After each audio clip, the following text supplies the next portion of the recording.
나이가 들수록 멀게만 느껴졌던 죽음이란 존재가 점점 가까워져 오는 것을 실감합니다.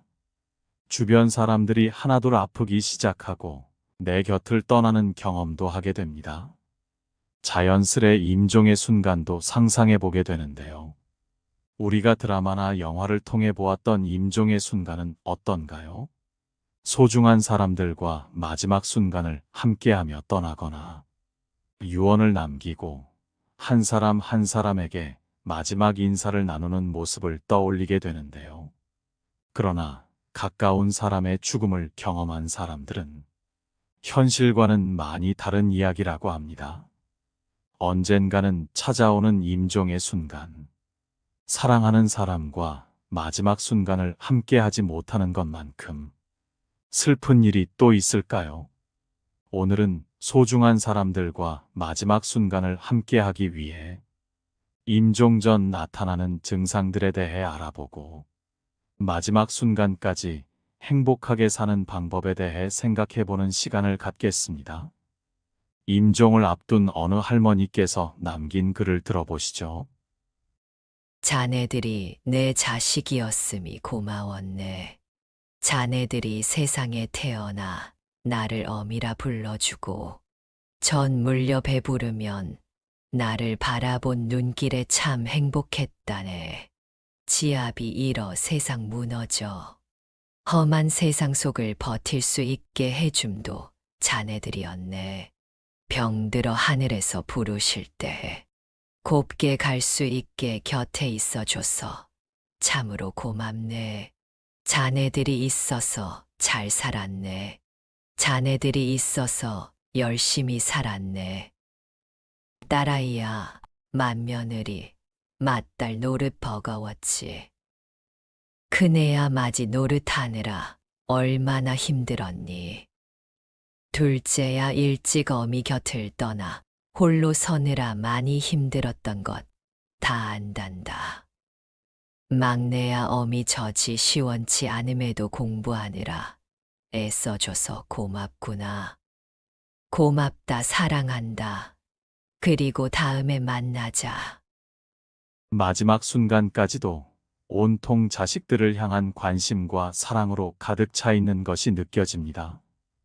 여러분은 마지막 순간에 소중한 사람들에게 어떤 말을 남기고 싶나요? 죽음이란 갑작스레 찾아올 수 있는 일이기 때문에 우리는 죽음이 다가올 때 어떤 증상이 있는지 알아볼 필요가 있습니다. 첫 번째, 수면 시간이 급격히 늘어난다. 노인이 되면 아침 잠이 없어진다는 말을 많이 들어보셨죠? 그러나 죽음이 가까이 오면 잠자는 시간이 늘어나게 된다고 합니다. 나이가 들수록 신진대사가 떨어지게 되고 우리 몸의 장기들이 점점 재기능을 하지 못하게 되기 때문인데요. 하루에 무려 16시간에서 20시간 정도 잠을 자게 됩니다. 많은 사람들이 부모님을 떠나보내기 전 편안한 모습으로 깊게 잠든 모습을 본 경험이 많다고 합니다. 이럴 때 옆에 있다면 잠에서 깨라고 큰 소리로 말하거나 흔들지 말고 평소에 하듯 잔잔하고 부드럽게 이야기하는 것이 옳은 방법입니다. 항상 곁을 지키고 있는 보호자들의 경우 전보다 수면 시간이 길어졌다는 것을 느끼게 되고 너무나도 비통한 마음으로 조금씩 마음의 준비를 하게 된다고 합니다. 두 번째, 식욕이 줄어든다. 몸의 장기들이 이미 약해진 상태로 에너지를 필요로 하지 않기 때문입니다. 점점 먹는 양이나 횟수가 줄어들게 되고 나중에는 식음을 전폐하게 됩니다. 이 시기에는 환자와 가족들 모두 마음의 준비를 할 시기가 되었다는 것을 느낀다고 합니다. 이때가 오면 식욕 부진은 자연스러운 현상이기 때문에 좋은 영양분을 공급한다고 해서 건강 상태가 나아지거나 하는 것은 아니라고 합니다. 억지로 음식을 먹이다가 오히려 구토로 인한 호흡 곤란 등의 위험이 있을 수 있기 때문에 먹고 싶은 것이 있거나 마시고 싶은 것이 있을 때 잘 챙겨드리는 것이 도리가 아닐까 생각해 보게 됩니다. 세 번째, 체온이 점점 떨어진다. 그 이유는 혈액순환이 원활하게 이루어지지 않기 때문입니다.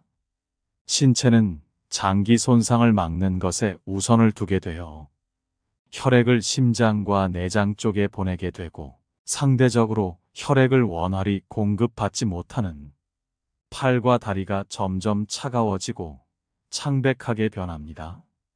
나중에는 이런 변화가 얼굴에도 나타나게 된다고 합니다.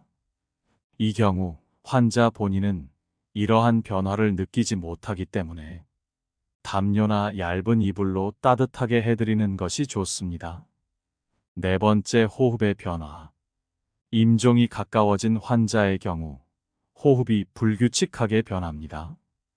예를 들어서 호흡을 몰아서 쉬고 몸의 근육들을 사용해서 숨을 쉬기 때문에 불편한 것처럼 보여지기도 합니다. 그러나 임종이 가까운 환자 본인은 불편을 느끼지 않는다고 하며 죽음이 굉장히 가까이 왔다는 신호로 볼 수 있다고 합니다. 이렇듯 언젠가는 죽음을 맞이해야 할 순간이 옵니다. 죽음에 대한 이미지가 공포스럽기 때문에 죽음에 대해 생각하는 것이 쉽지만은 않습니다. 산자는 모두 고통을 두려워하고 죽음을 두려워한다고 한 석가모니의 말처럼 말입니다. 하지만 우리는 죽음에 대해 정확히 이해해야 될 필요가 있습니다. 지나온 삶을 성찰하고 앞으로의 삶을 가치 있게 살기 위함입니다. 현대의학에서는 사망의 3단계를 이렇게 얘기합니다. 첫 단계는 외출을 하지 못하는 단계입니다. 누군가의 도움이 없으면 집 밖을 나가지 못하는 단계입니다.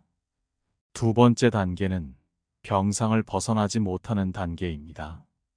이때가 되면 나 혼자서는 아무것도 할 수 없게 됩니다. 주변 사람들이 힘든 것은 물론이고 내 몸이 내 몸처럼 움직여지지 않기 때문에 스스로 제일 고통스러운 상황이 됩니다. 마지막으로는 식사조차도 할 수 없는 단계입니다. 현대의학은 식사를 하지 못하더라도 직접적으로 영양 공급을 하고 삶을 유지시킬 수 있습니다. 이렇게라도 삶을 살아가려는 의지가 있는 사람이 있기도 하지만 삶을 포기하고 싶음에도 의사 표현이 불가능해 어쩔 수 없이 연명 치료를 받는 사람들도 많다고 합니다. 그렇기 때문에 죽음을 준비하는 방법으로 법적인 효력이 있는 문서를 작성하는 것이 좋은데요. 남은 사람들에게 남길 말과 유산과 관련된 내용이 담긴 유언장을 작성하거나 의사 결정 능력이 상실되었을 경우를 대비한 사전 연명 의료 의향서 등을 통해 회복 가능성이 없을 때 무의미한 연명 치료에 대한 의향을 서면으로 남겨놓는 방법도 있습니다. 죽음을 준비하는 두 번째 방법으로는 건강검진을 꾸준히 받는 것입니다. 내 몸 상태가 어떤지 확인하고 갑자기 내 몸이 나빠졌을 때 확인할 수 있는 수단이 필요하기 때문입니다. 건강검진의 결과는 가까운 사람과 공유하여 내 몸 상태를 알리는 것이 중요합니다. 또한 평소에도 죽음에 관한 이야기를 주변 사람과 나누는 것이 도움이 됩니다. 임종의 순간이 다가왔을 때 어떻게 하면 좋을지도 이야기해보고 나의 장례식은 어떻게 하면 좋을지에 대한 사전 장례 의향서를 작성하는 것도 좋습니다. 이렇게 구체적으로 죽음을 준비한 사람들이 공통적으로 하는 얘기가 있습니다. 죽음을 준비하다 보니 매일매일 하루하루가 소중하다는 겁니다. 그래서 삶의 질이 높아졌다고 얘기합니다. 메멘토 모리, 죽는다는 것을 기억하라는 라틴어 문구입니다. 오늘이 마지막 날인 것처럼 사시길 바랍니다. 우리 인생의 시간은 결국 한정되어 있습니다. 이것을 항상 생각해 둔다면 해야 할 일을 더 이상 미루지 않고 행동으로 옮기는 동기를 얻을 수 있습니다. 또한 지금 이 순간이 얼마나 소중한지를 깨닫게 됩니다. 죽음을 준비하는 목적은 남은 인생을 어떻게 살아갈 것인지를 고민하는 것입니다. 나의 삶이 얼마나 남았는지를 생각하기보다는 앞으로의 삶과 마지막까지 가치 있는 삶을 실천하는 여러분이 되시기를 바라겠습니다. 나이가 들수록 멀게만 느껴졌던 죽음이란 존재가 점점 가까워져 오는 것을 실감합니다. 주변 사람들이 하나둘 아프기 시작하고 내 곁을 떠나는 경험도 하게 됩니다. 자연스레 임종의 순간도 상상해 보게 되는데요. 우리가 드라마나 영화를 통해 보았던 임종의 순간은 어떤가요? 소중한 사람들과 마지막 순간을 함께하며 떠나거나 유언을 남기고 한 사람 한 사람에게 마지막 인사를 나누는 모습을 떠올리게 되는데요. 그러나 가까운 사람의 죽음을 경험한 사람들은 현실과는 많이 다른 이야기라고 합니다. 언젠가는 찾아오는 임종의 순간, 사랑하는 사람과 마지막 순간을 함께하지 못하는 것만큼 슬픈 일이 또 있을까요? 오늘은 소중한 사람들과 마지막 순간을 함께하기 위해 임종 전 나타나는 증상들에 대해 알아보고 마지막 순간까지 행복하게 사는 방법에 대해 생각해보는 시간을 갖겠습니다. 임종을 앞둔 어느 할머니께서 남긴 글을 들어보시죠. 자네들이 내 자식이었음이 고마웠네.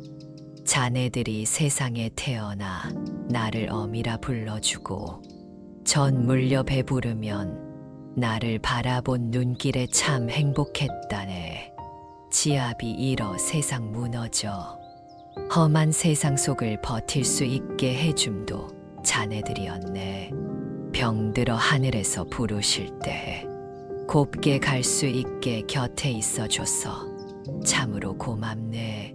자네들이 있어서 잘 살았네. 자네들이 있어서 열심히 살았네. 딸아이야, 맏며느리, 맏딸 노릇 버거웠지. 큰애야 맞이 노릇하느라 얼마나 힘들었니. 둘째야 일찍 어미 곁을 떠나 홀로 서느라 많이 힘들었던 것 다 안단다. 막내야 어미 젖이 시원치 않음에도 공부하느라 애써줘서 고맙구나. 고맙다, 사랑한다. 그리고 다음에 만나자. 마지막 순간까지도 온통 자식들을 향한 관심과 사랑으로 가득 차 있는 것이 느껴집니다. 여러분은 마지막 순간에 소중한 사람들에게 어떤 말을 남기고 싶나요? 죽음이란 갑작스레 찾아올 수 있는 일이기 때문에 우리는 죽음이 다가올 때 어떤 증상이 있는지 알아볼 필요가 있습니다. 첫 번째, 수면 시간이 급격히 늘어난다. 노인이 되면 아침 잠이 없어진다는 말을 많이 들어보셨죠? 그러나 죽음이 가까이 오면 잠자는 시간이 늘어나게 된다고 합니다. 나이가 들수록 신진대사가 떨어지게 되고 우리 몸의 장기들이 점점 제 기능을 하지 못하게 되기 때문인데요. 하루에 무려 16시간에서 20시간 정도 잠을 자게 됩니다. 많은 사람들이 부모님을 떠나보내기 전 편안한 모습으로 깊게 잠든 모습을 본 경험이 많다고 합니다. 이럴 때 옆에 있다면 잠에서 깨라고 큰 소리로 말하거나 흔들지 말고 평소에 하듯 잔잔하고 부드럽게 이야기하는 것이 옳은 방법입니다. 항상 곁을 지키고 있는 보호자들의 경우 전보다 수면 시간이 길어졌다는 것을 느끼게 되고 너무나도 비통한 마음으로 조금씩 마음의 준비를 하게 된다고 합니다. 두 번째, 식욕이 줄어든다. 몸의 장기들이 이미 약해진 상태로 에너지를 필요로 하지 않기 때문입니다. 점점 먹는 양이나 횟수가 줄어들게 되고 나중에는 식음을 전폐하게 됩니다. 이 시기에는 환자와 가족들 모두 마음의 준비를 할 시기가 되었다는 것을 느낀다고 합니다. 이때가 오면 식욕 부진은 자연스러운 현상이기 때문에 좋은 영양분을 공급한다고 해서 건강 상태가 나아지거나 하는 것은 아니라고 합니다. 억지로 음식을 먹이다가 오히려 구토로 인한 호흡 곤란 등의 위험이 있을 수 있기 때문에 먹고 싶은 것이 있거나 마시고 싶은 것이 있을 때 잘 챙겨드리는 것이 도리가 아닐까 생각해 보게 됩니다. 세 번째, 체온이 점점 떨어진다. 그 이유는 혈액순환이 원활하게 이루어지지 않기 때문입니다. 신체는 장기 손상을 막는 것에 우선을 두게 되어 혈액을 심장과 내장 쪽에 보내게 되고 상대적으로 혈액을 원활히 공급받지 못하는 팔과 다리가 점점 차가워지고 창백하게 변합니다. 나중에는 이런 변화가 얼굴에도 나타나게 된다고 합니다. 이 경우 환자 본인은 이러한 변화를 느끼지 못하기 때문에 담요나 얇은 이불로 따뜻하게 해드리는 것이 좋습니다. 네 번째, 호흡의 변화. 임종이 가까워진 환자의 경우 호흡이 불규칙하게 변합니다. 예를 들어서 호흡을 몰아서 쉬고 몸의 근육들을 사용해서 숨을 쉬기 때문에 불편한 것처럼 보여지기도 합니다. 그러나 임종이 가까운 환자 본인은 불편을 느끼지 않는다고 하며 죽음이 굉장히 가까이 왔다는 신호로 볼 수 있다고 합니다. 이렇듯 언젠가는 죽음을 맞이해야 할 순간이 옵니다. 죽음에 대한 이미지가 공포스럽기 때문에 죽음에 대해 생각하는 것이 쉽지만은 않습니다. 산자는 모두 고통을 두려워하고 죽음을 두려워한다고 한 석가모니의 말처럼 말입니다. 하지만 우리는 죽음에 대해 정확히 이해해야 될 필요가 있습니다. 지나온 삶을 성찰하고 앞으로의 삶을 가치 있게 살기 위함입니다. 현대의학에서는 사망의 3단계를 이렇게 얘기합니다. 첫 단계는 외출을 하지 못하는 단계입니다. 누군가의 도움이 없으면 집 밖을 나가지 못하는 단계입니다. 두 번째 단계는 병상을 벗어나지 못하는 단계입니다. 이때가 되면 나 혼자서는 아무것도 할 수 없게 됩니다. 주변 사람들이 힘든 것은 물론이고 내 몸이 내 몸처럼 움직여지지 않기 때문에 스스로 제일 고통스러운 상황이 됩니다. 마지막으로는 식사조차도 할 수 없는 단계입니다. 현대의학은 식사를 하지 못하더라도 직접적으로 영양 공급을 하고 삶을 유지시킬 수 있습니다. 이렇게라도 삶을 살아가려는 의지가 있는 사람이 있기도 하지만 삶을 포기하고 싶음에도 의사 표현이 불가능해 어쩔 수 없이 연명 치료를 받는 사람들도 많다고 합니다. 그렇기 때문에 죽음을 준비하는 방법으로 법적인 효력이 있는 문서를 작성하는 것이 좋은데요. 남은 사람들에게 남길 말과 유산과 관련된 내용이 담긴 유언장을 작성하거나 의사 결정 능력이 상실되었을 경우를 대비한 사전 연명 의료 의향서 등을 통해 회복 가능성이 없을 때 무의미한 연명 치료에 대한 의향을 서면으로 남겨놓는 방법도 있습니다. 죽음을 준비하는 두 번째 방법으로는 건강검진을 꾸준히 받는 것입니다. 내 몸 상태가 어떤지 확인하고 갑자기 내 몸이 나빠졌을 때 확인할 수 있는 수단이 필요하기 때문입니다. 건강검진의 결과는 가까운 사람과 공유하여 내 몸 상태를 알리는 것이 중요합니다. 또한 평소에도 죽음에 관한 이야기를 주변 사람과 나누는 것이 도움이 됩니다. 임종의 순간이 다가왔을 때 어떻게 하면 좋을지도 이야기해보고 나의 장례식은 어떻게 하면 좋을지에 대한 사전 장례 의향서를 작성하는 것도 좋습니다. 이렇게 구체적으로 죽음을 준비한 사람들이 공통적으로 하는 얘기가 있습니다. 죽음을 준비하다 보니 매일매일 하루하루가 소중하다는 겁니다. 그래서 삶의 질이 높아졌다고 얘기합니다. 메멘토 모리, 죽는다는 것을 기억하라는 라틴어 문구입니다. 오늘이 마지막 날인 것처럼 사시길 바랍니다. 우리 인생의 시간은 결국 한정되어 있습니다. 이것을 항상 생각해 둔다면 해야 할 일을 더 이상 미루지 않고 행동으로 옮기는 동기를 얻을 수 있습니다. 또한 지금 이 순간이 얼마나 소중한지를 깨닫게 됩니다. 죽음을 준비하는 목적은 남은 인생을 어떻게 살아갈 것인지를 고민하는 것입니다. 나의 삶이 얼마나 남았는지를 생각하기보다는 앞으로의 삶과 마지막까지 가치 있는 삶을 실천하는 여러분이 되시기를 바라겠습니다.